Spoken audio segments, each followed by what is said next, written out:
Hello everybody, this is Ryan, also known as MrMightyMcD, and this is a video review of the Majestic map pack for Halo 4. Coming in at a price tag of 800 Microsoft points free if you have the season pass and a file size of around 440 megabytes, the Majestic map pack contains a total of 3 maps, Landfall, Monomyth and Skyline, that can be played in Wargames, Custom Games and Forge. Along with the maps are 2 exclusive playlists for you to try, Majestic Team DLC and Majestic FFA DLC, with a Majestic Team hosting a variety of Slayer and Objective variants and FFA offering Infinity and Pro Rumble variants. There's also a new set of achievements to be had with the map pack, with example being Call in the Big Guns, which is to call in 3 ordnance drops during the same game in a Majestic DLC matchmaking playlist. But let's get into the map, shall we? Out of the 3 maps, I would probably say Landfall is my favourite. Landfall is set on the planet Tribute during a recreation of the battle Tribute from the Human Covenant War. Its looks remind me of a lot of Longshore and Orbital from Halo 3, and it seems to have a nice blend of the two. It's probably the largest out of the 3 maps, and whilst all these maps in this map pack are either small to medium size, the fact this is the largest adds for a lot of variety. It's very corridor based, with a few outside parts which allow for some great teamwork play, especially with the rocket launcher being outside. It's quite a flat map, and I understand there's 3 levels to Landfall, and you can get the jump on your enemies quite easily, which is nice, especially if they're trying to hide in the corner. But what I mean by Landfall being flat is that it's also linear. I feel it works great for objective game types, especially capture the flag, and I had a lot of fun playing this map. Skyline is a small map set on a space tether that is being constructed. Artistically, it looks great with an incredible sandbox. There's a lot going on in the background with ships flying by, explosions, thunder and more. It looks gorgeous, and it's always nice to see a map taking place in night.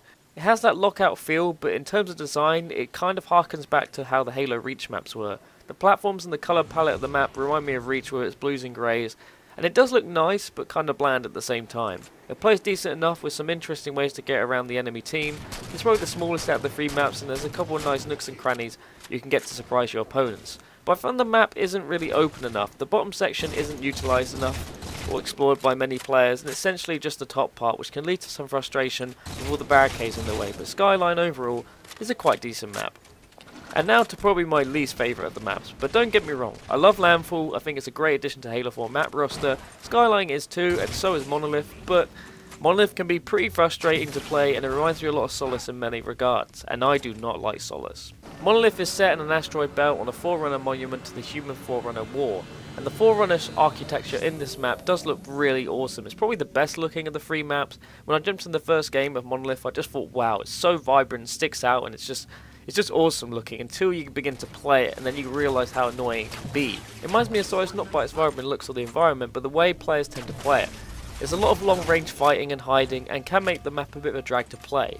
There are man counts that will shoot you to the other side of the map, and the map is great for jetpack players, I will admit, but I guess I found it annoying by the way the players in my matches were approaching it. Perhaps it will grow on me, but at the moment, Monolith, it looks great, but I find it annoying to play. Overall, the Majestic map pack for Halo 4 is quite good, but for 800 Microsoft points I'm not too sure. I think it's a bit too expensive for just 3 maps and a couple of achievements. If you're still into Halo, then you should buy it, but you probably already have anyway, or use your season pass like myself. But with just 3 maps and a couple of achievements, it doesn't feel like it warrants the 800 Microsoft point price, and I felt the same way with the Crimson map pack. All the maps do look fantastic in their own right. They're all pretty small and medium sized, which is really nice and can add to a lot of tight gunplay that I really like, with plenty of rocket launchers, grenades, ambushes and more to be had. But if you're haloed out a little, I really wouldn't purchase this. Get an Xbox arcade game or something. It isn't a bad map pack by any means, but in terms of value for what you get, it's only for really Halo fans like myself. If I were to give this map pack a score, I would give the Halo 4 Majestic map pack a 7 out of 10. It's better, I would say, than the Crimson map pack, but that's probably because I prefer the smaller maps to myself. But it ain't anything that special. But Landfall is great.